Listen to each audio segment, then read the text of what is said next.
Olá, seja muito bem-vindo, bem-vinda à sexta aula do curso intensivo de metas. Como sempre, é um prazer enorme contar com a sua participação aqui.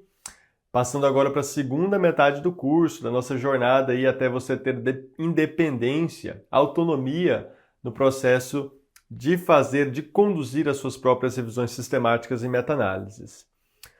Como sempre, é um prazer receber você aqui. Quero te pedir, por gentileza, compartilhe o intensivo de metas com os seus colegas.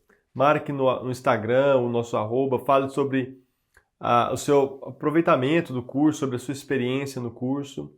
Convide seus colegas para participarem de edições futuras, mande o link da lista de espera para eles e assim por diante. E um outro aviso rápido antes de a gente entrar no conteúdo aqui dessa aula. Quando a gente chegar no final do curso, eu recomendo que você não saia do mural de avisos. É o meu canal de comunicação direta com você. E lá eu mando oportunidades para alunos de edições passadas.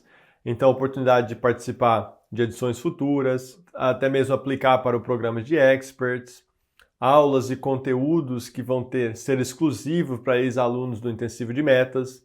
Então, não saia do mural de avisos e fique sempre atento lá ao que eu mando naquele mural. Então, vamos seguir aqui, dar continuidade ao nosso programa.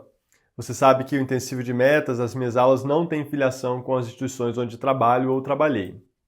E como nós chegamos até aqui? Em primeiro lugar, eu ensinei a você a ter ideias de forma independente, tanto ideias que surgem na beira do leito, quanto pelos outros métodos sistemáticos, mesmo métodos onde você pode minar ideias para pesquisa e revisão sistemática. Depois que tivemos uma ideia inicial, nós aprendemos a formular, a estruturar essa pergunta, dando um corpo aí para ela. Depois testamos a viabilidade dessa ideia, né? Se tiver 3 ou mais estudos que se encaixam nos nossos critérios de inclusão e exclusão, se encaixam na pergunta Picot e não tem aquela ideia já publicada na literatura, trata-se de uma ideia viável. Depois nós fomos montar uma estratégia de busca para a nossa pergunta Picot. Fizemos o registro prospectivo e montamos e aplicamos isso aí também em outras plataformas de busca, além do PubMed, que foi a aula 5. Falamos sobre o Embase, sobre os Scopus, né, sobre Lilacs, Cochrane. Então, depois que montamos a estratégia de busca e aplicamos em 3 bases de dados, conforme eu expliquei na aula 4 e na aula 5, agora nessa aula, na aula 6, nós vamos fazer a triagem dos estudos. Nós vamos aprender a separar os estudos, os resultados da nossa busca na literatura, entre os estudos que nos interessam e aqueles que não nos interessam. É isso que a gente vai fazer hoje. Então, essa aula aqui é sobre a triagem dos estudos. E qual que é a definição desse conceito? A gente teve resultados da nossa estratégia de busca. Exemplo, 500 resultados no PubMed, 1000 resultados no Embase, 200 resultados na Cochrane.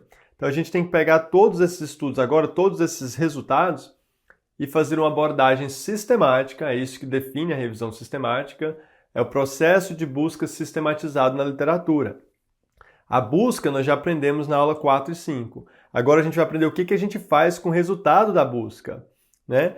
Definir quais são os estudos que de fato vão ser incluídos na nossa revisão sistemática e meta-análise.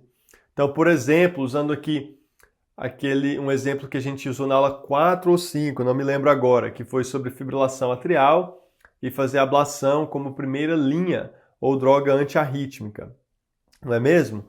Então, quando a gente aplicou aquela estratégia de busca para esse tema, que nós já fizemos em aula passada, eu consegui, no dia que eu fiz essa busca aqui, 305 resultados no PubMed.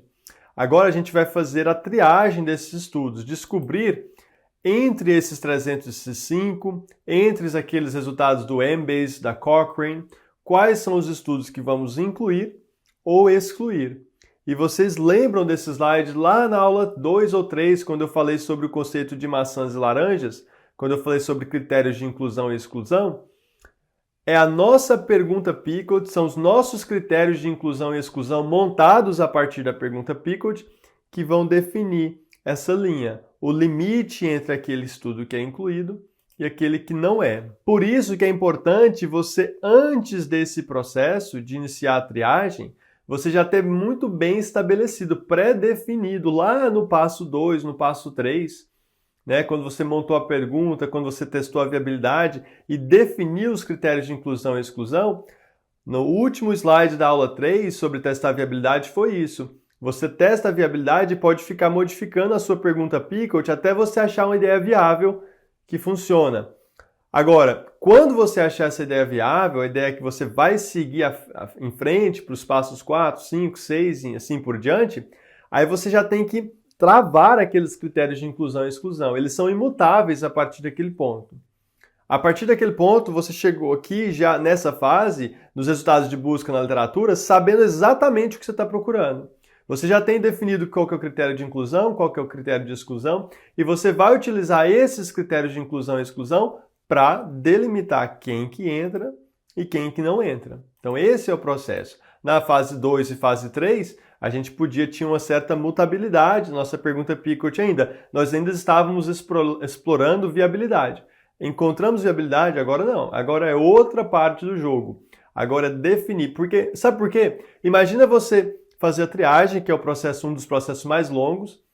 Aí você lá na metade fala, não, vou mudar. Vou mudar aqui uma coisinha no critério de inclusão e exclusão. Aí você tem que reiniciar todo o processo. Então não faça isso, vai perder um tempo absurdo. Gaste muito tempo no teste de viabilidade. Gaste tempo identificando a ideia boa. Não tem problema testar 1, 2, 3, 5, 10 ideias que não são boas, faz parte. Agora, quando você identificar a ideia viável e quiser seguir adiante, aí a ideia tem que estar redonda. Critério de inclusão e exclusão bem definidos.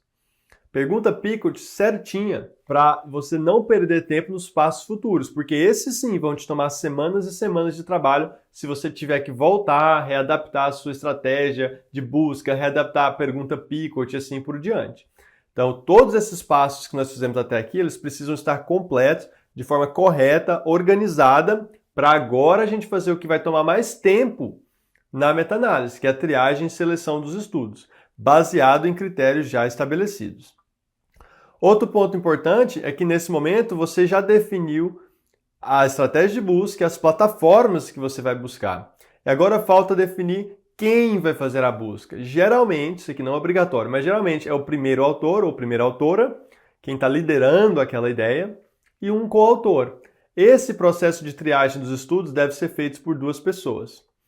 Aproveito para fazer um parênteses aqui sobre a questão que eu sempre aviso quando estou chamando as pessoas para fazer o curso, explico para vocês também, sobre o fato que a meta-análise te dá independência, dá autonomia. Sim, seguramente dá. Isso é diferente de falar que você faz sozinho. Então, são 2 coisas independentes. Você não depende de outras pessoas, de um orientador, você não depende de alguém trazer ideias para você, você não depende de alguém te ensinar metodologia, você não depende de pessoas específicas.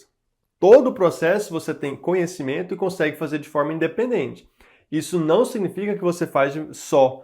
Você, claro, vai recrutar 1, 2, 3, quantas pessoas você quiser para te ajudar na sua ideia. Se uma pessoa não quiser, você vai ter dificuldade de achar outra pessoa? Claro que não. Todo mundo quer participar disso aqui. As pessoas vão procurar você, pedindo você para trabalhar com você nas suas ideias, quando você domina o processo. Tá bom? Quando você começa a publicar revisões sistemáticas e meta-análise. Então, só para esclarecer esse conceito, autonomia e independência quer dizer que você tem domínio de todo o processo e sabe fazer todo o processo. Isso não significa que você vai fazer só o processo. Por isso a questão dos grupos. Nos grupos é bom ter várias ideias diferentes, cada um liderando uma ideia e assim por diante. Conceitos que eu já expliquei para vocês em outros momentos aí do curso. Mas sempre que tiver qualquer dúvida, seja sobre a organização dos grupos, sobre qualquer coisa, traga na monitoria. Você sabe que vocês têm um canal aberto aí comigo nas monitorias, com os monitores do curso, que são extraordinários. Então vamos seguindo adiante aqui. O próximo passo agora é delinear bem, eu só queria ressaltar isso aqui, delinear bem quais são os critérios de inclusão e exclusão.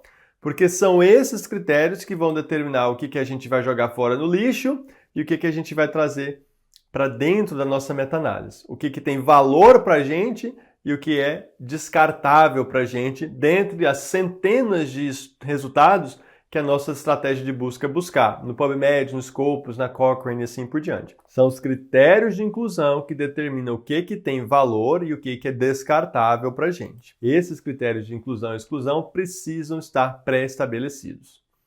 Tudo bem? Vamos falar então agora sobre os critérios de inclusão e exclusão. Recapitulando isso aqui, eles foram montados a partir da pergunta Picot, que é viável. A pergunta Picot viável que determina seus critérios de inclusão e exclusão. E lembrando daquele terceiro critério, que é a exclusão de populações sobrepostas. Esse aqui é um tema que sempre gera dúvida sobre a exclusão de populações sobrepostas. Vamos deixar bem claro um conceito isso aqui. Quando o estudo é randomizado, suponhamos aqui o estudo Isquímia, que é um dos maiores estudos aí na cardiologia. O estudo Isquímia é um estudo randomizado que recrutou lá milhares de pacientes. Eu não lembro agora de cabeça exatamente quantos foram. Vamos supor que foram lá 3 mil pacientes. Então, recrutou 3 mil pacientes para o estudo Isquímia. Né? Os pacientes foram randomizados para uma estratégia conservadora ou uma estratégia invasiva aí com cateterismo, depois de fazer uma angiotomografia, sem querer entrar nos detalhes do estudo. O Isquímia, quando ele tem o seu resultado, ele publica lá o resultado principal no New England ou no Lancet, nos principais revistas do mundo.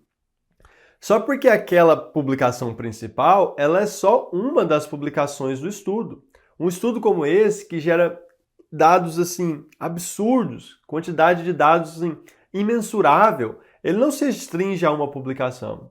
Ele começa a publicar um atrás do outro. Então você vai ter dezenas, centenas de publicações da mesma população, do estudo Isquímia. Mas todas essas populações são do mesmo estudo. Todas essas publicações são do mesmo estudo. Qual estudo? O estudo Isquímia. Então você tem lá 3 mil pacientes nessa publicação, 3 mil pacientes nessa outra publicação, os mesmos 3 mil pacientes nessa outra publicação e assim por diante.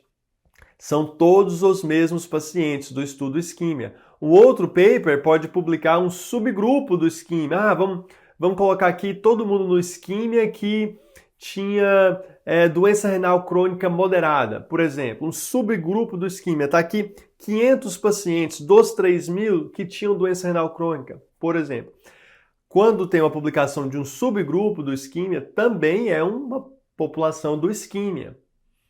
Então, o que eu estou querendo dizer com isso é o seguinte: quando você for fazer uma meta-análise na qual a pergunta Picot, o critério de inclusão e exclusão, permite a entrada do Isquímia, você pode pegar dados de todas essas publicações diferentes, mas é um estudo só. É um estudo só, é o Isquímia. Então, quando você colocar esse resultado no seu gráfico da floresta, quando você vai trazer para a sua tabela 1, que a gente vai falar um pouco sobre isso aqui. Quando você trazer para a sua meta-análise, você pode trazer dados dessas publicações todas. Você não precisa se restringir a uma publicação. Publicações são coisas diferentes de estudos. Então, você pode ter dezenas de publicações do mesmo estudo, do estudo Isquímia. Então, quando você traz para a sua meta-análise, nesse exemplo que eu estou falando, você está trazendo o estudo Isquímia.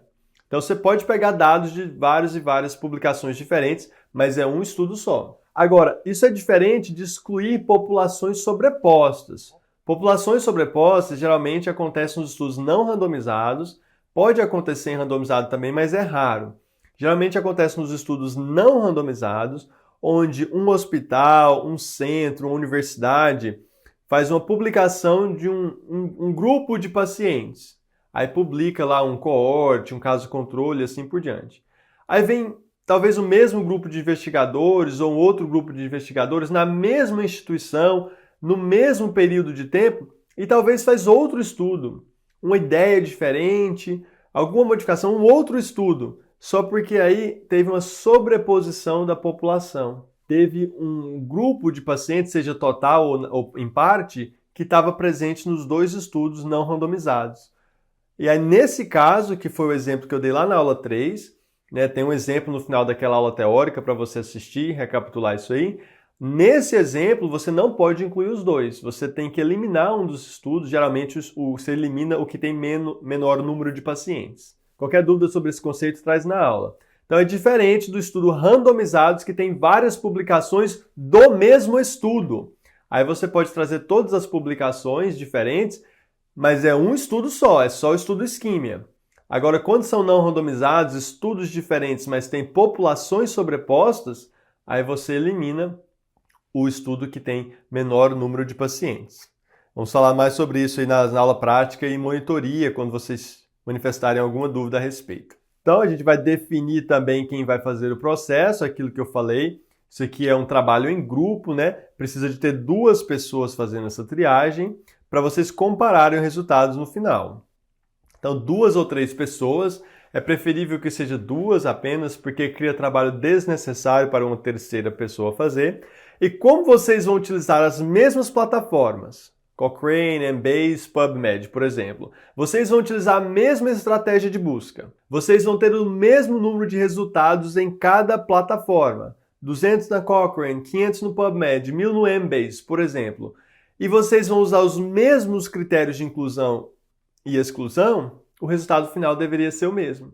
Então vocês vão sair do mesmo ponto de largada, vão fazer a mesma caminhada. A chegada, vocês deveriam chegar no mesmo ponto, no mesmo destino. Mas isso às vezes não acontece exatamente assim, às vezes tem uma pequena discordância. Alguém inclui um estudo que o outro não incluiu e assim por diante. Se houver qualquer discordância, dúvida se inclui o artigo ou não, se esse ou aquele artigo preenche critério de inclusão e exclusão, qualquer dúvida nesse sentido, você vai incluir um terceiro autor. Pode ser o senior author, pode ser um terceiro coautor, pode ser o primeiro autor se ele ou ela não estava participando da busca, da triagem, mas você vai trazer uma terceira pessoa para resolver, aí vocês vão conversar entre si, não é mais cego, não é mais de forma independente, vocês vão bater um papo com uma terceira pessoa e resolver se inclui aquele artigo ou não. E aí você vai escolher as plataformas, né? Então, como eu recomendei para vocês, PubMed, Embase e Cochrane são as minhas preferidas para fazer estratégia de busca em revisão sistemática e meta-análise. Tudo bem? Depois dessa introdução inicial aqui, na parte 2 dessa aula, a gente vai de fato falar sobre a triagem dos estudos, que é o tema da aula, mas era importante contextualizar tudo antes. A gente se vê já já.